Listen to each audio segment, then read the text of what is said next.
All right, we're on to the second exercise for the OTZ rehabilitation. This curtain rod can be had at Bernard's Building Center.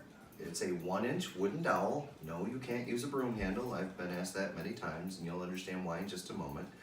When you do this exercise, it's 3 times a day, and you have to attempt to do it for 5 minutes. When you first start with this, you will find that you can only do it 15, 20, 30 seconds. The cutoff to let you know that you're done is your hands will go numb. So when you do this exercise, at first, you're going to do exactly as I described, and as soon as your hands go numb, you will stop. And as we progress through the process of getting you corrected, you'll eventually get to 2 minutes and 3 minutes and eventually 5 minutes. At 5 minutes, no matter what, whether the hands go numb or not, that's when you stop. So again, this is done 3 times a day, every day, in combination with a thumb exercise that you've either already watched or you will watch. And let's go ahead and describe the details of this one. What you do with this is you put it across the tops of the shoulders, like this, and there's 3 things you have to do. First and foremost, contract your glute muscles as hard as you can, like you're at attention. The next thing you do is you lift your rib cage up, and then finally, you'll take your arms and stretch them out to the end of the rod. So this is what it looks like. Glutes contracted, ribs up, stretch the arms out, and you hold that position for as long as it takes for your hands to go numb, or 5 minutes.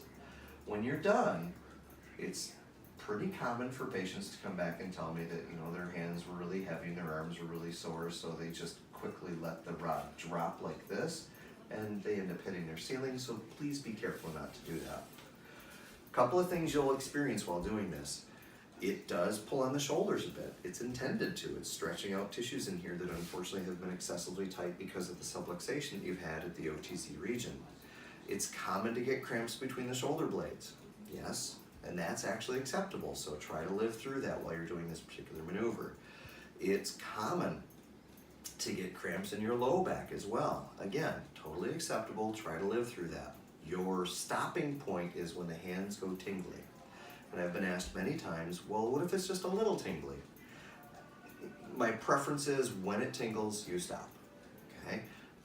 It's okay for you to fight through it a little bit, but that's telling us that the nerve that's coming from the neck going underneath these muscles is being squeezed, and we don't want to irritate those nerves. We've already got enough to work with up here, okay? So this is done again 3 times a day until the hands go numb, or 5 minutes, whichever comes first, in combination with the thumb exercise to the ear that I fold over 10 consecutive times.